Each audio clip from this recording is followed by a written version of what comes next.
Opposition leader Mark Golding, along with other senior party officials of the People's National Party, met with Norman Horn yesterday to pursue a resolution to the matter of filling his Senate seat. Justice Patrick Brooks was officially sworn in as President of the Court of Appeal yesterday by Governor General of Jamaica, Sir Patrick Allen. I must admit that the task sounds daunting, but I am comforted by the fact that the court is strong. It is blessed with a cadre of energetic, efficient, and relatively young judges who are passionate about their call to service of the nation and of justice. Prime Minister Andrew Holness said access to justice in a timely manner is fundamental for a well-functioning society. I am confident that Justice Brooks will cement the progress that has been made in recent years and continue to strengthen the guardrails. Former Prime Minister P.J. Patterson has come out strongly against the call for a merger of the Emancipation Day and Independence Day holidays, labeling such a move as a retrograde step for the country. And Jamaica has recorded 87 new cases of COVID-19 in the last 24 hours, bringing the overall number of cases to 11,271, with the death toll remaining at 265.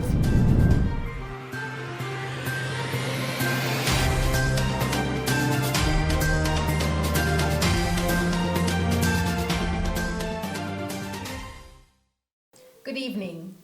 Opposition leader Mark Golding says he, along with PNP General Secretary Dr. Dayton Campbell, Party Chairman Philip Paulwell, and other senior party officials met with Mr. Norman Horn yesterday to pursue a resolution to the matter of filling his Senate seat.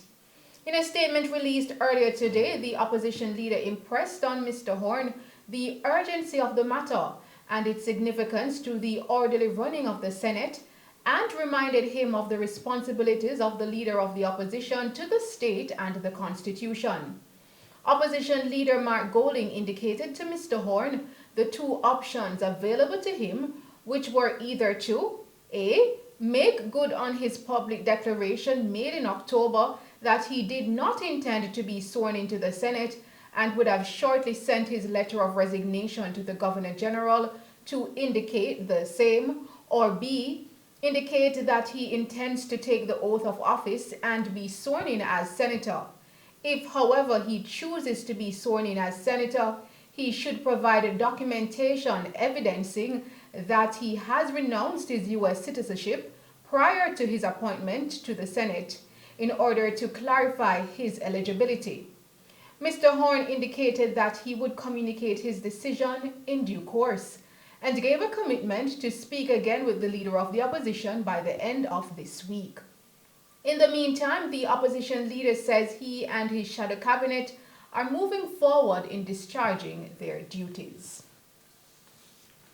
Justice Patrick Brooks was officially sworn in as President of the Court of Appeal yesterday by Governor General Sir Patrick Allen at King's House.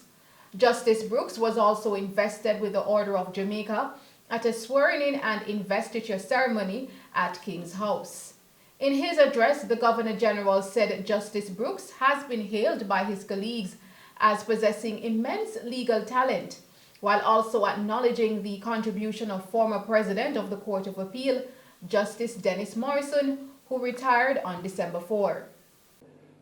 It is critical and very important that the nation perceives that we are united in our efforts to achieve our developmental goals. This may require more consultations at the leadership level of all three branches of government. Your elevation as President of the Court of Appeal is yet another step along your illustrious career path and should redound to the benefit of our nation. I am sure that your qualities, character, and experience, and of course your scholarship, will place you in good stead to execute your tasks. Please remember that to whom much is given, much is expected. You have a support team, of course, of sharp, brilliant judges who are original, passionate thinkers who will further enrich your journey. With your appointment, Jamaica is well on its way to dealing with some of the new realities of our time. In his response, Justice Brooks said while the task sounds daunting, he's comforted by the fact that the court is strong. Your Excellency, I will strive to build on the legacy of those presidents so that when it is my turn to retire, God willing, I will pass on to my successor a court that she will be proud to lead.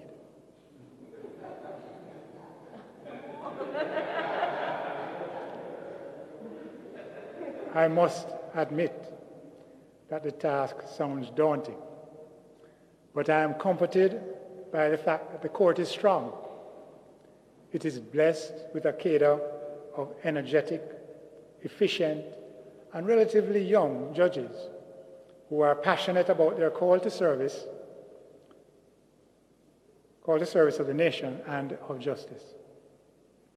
If we get the necessary infrastructure and what is required to move us forward, the court, the personnel there, judges, support staff, legal professionals, secretarial, clerical, and ancillary, have the will, the energy, and the ability to take the required steps. We will, with the assistance of the Honorable Chief Justice, the Court Administration Division, meet the challenges of the future, bearing in mind our overall goal to be the best in the Caribbean and among the best in the world. Outgoing President Justice Morrison, in congratulating the newly appointed president, expressed confidence in the work Justice Brooks will be doing in the courts of appeal. As president, just as he did after his swearing in as a judge of appeal in January 2012, I am confident that President Brooks will hit the ground running, coming up to full speed in record time. Virtually from the moment of his appointment, Justice Brooks became one of the most productive members of the court. From the beginning of his outstanding career as a judge of appeal, he was much sought after by his colleagues as a reference point on difficult or unusual issues, as a veritable storehouse of precedents from a variety of sources, and perhaps most important of all, as someone who would willingly set aside whatever he was doing, no matter how important, to listen to the problem and to help others in their search for solutions. Put simply, Mr. Justice Brooks has been an ideal judge of appeal. I can therefore say with confidence that he assumes the leadership of the Court of Appeal to the full acclaim and with the complete support of his colleagues. To the Brooks family, to Winsome, his wife, and the children, I wish to say many thanks for having already loaned the new president to us for such an extended period. But I'm obliged to warn you that the demands on his time are now likely to be even more than before. And so, even as I say thanks, I must, on behalf of all of us, crave your indulgence for a yet further period of time. Meanwhile, Prime Minister Andrew Holness said access to justice in a timely manner is fundamental for a well-functioning society. He noted that a fair and efficient justice system is also a critical element of any country's plan for the prosperity of its people. We expect continued high standards from the President and offer him our highest congratulations as he embarks on leadership of the Court of Appeal. Appellate courts promote public trust and confidence in the justice system. The Court of Appeal enhances judicial accountability and effectively establishes standards and judicial discipline, propriety. They are guardrails, so to speak, that ensure that the justice system produces the right results. I am confident that Justice Brooks will cement the progress that has been made in recent years and continue to strengthen the guardrails by utilizing the best judicial minds to exercise the highest intellectual rigor with the highest integrity and professionalism to deliver timely and fair outcomes for our people. I wish Justice Brooks well as he takes the baton in the journey for justice. For his part, leader of the opposition, Mark Golding, said Justice Brooks is known to be a person of integrity, while echoing the importance of the judicial system. We had no hesitation in recognizing the appropriateness of your appointment to this post. You're a person who's known to be one of great integrity. Your judicial acumen as a jurist is acknowledged by all, and we look forward to your tenure as President of the Court of Appeal. I want to join in the remarks of the Prime Minister in relation to the importance of the judiciary in ensuring that the country's governance arrangements are maintained with respect for the constitutional order set out in our Constitution and laws. We all who represent persons in Parliament or members of the Senate, or indeed those in the judicial branch, swear an oath to that effect. So Justice Brooks, congratulations, sir, to you and your dear wife. We hail your ascension to this most important and senior position in the judicial system of the country. We have every confidence that you will execute it to the highest standards. Giving his remarks at the ceremony, Chief Justice Brian Sykes, who pointed out the significant work being done by the courts, asked that the government look at the matter of funding of the judiciary system, which is of great significance. The probate and matrimonial division have improved significantly. They are current, even with the crisis. We are on course to clear the backlog in the gun court by June of 2021.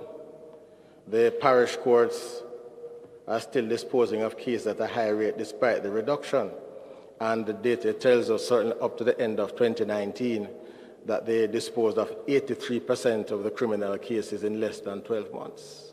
So that is significant work being done by the parish courts and all the courts in keeping with our desire to be the best in the Caribbean in 3 years and one of the best in the world in 6 years.